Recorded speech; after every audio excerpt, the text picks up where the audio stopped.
তোমার ছেলে এরকম বৌমাকে খাইয়ে টাইয়ে দেয় নাকি?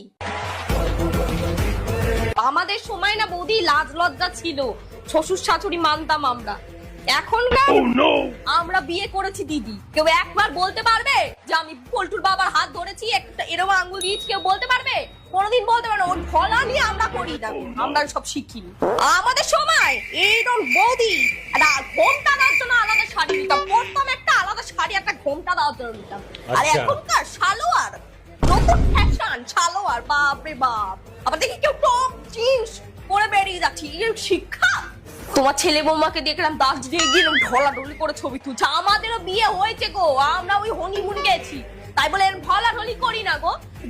লোকে জানে না তোরা বিয়ে করেছিস, তোরা স্বামী স্ত্রী জানে না, দেখাতে হবে গো। আমরা করি না বৌদি, করি না। বাবা, তোমার বৌমাটা কি নিয়ে গেল? ও, আমি আমার বৌমাকে পরিষ্কার একদম লাইন বাই লাইন জানিয়ে দিয়েছি, সকালে উঠবে রুটি আর তরকারি করবে আমার জন্য আর তোমার শ্বশুরের জন্য, আর আগের দিনের পান্তা ভাত থাকবে, তুমি খেয়ে নেবে। ওর আবার অত কি গো, কম বয়স, আমাদের খেলে ঠান্ডা ফান্ডা লেগে যাবে, কম বয়স ওই খেয়ে নেবে, এখন খাবে না তো।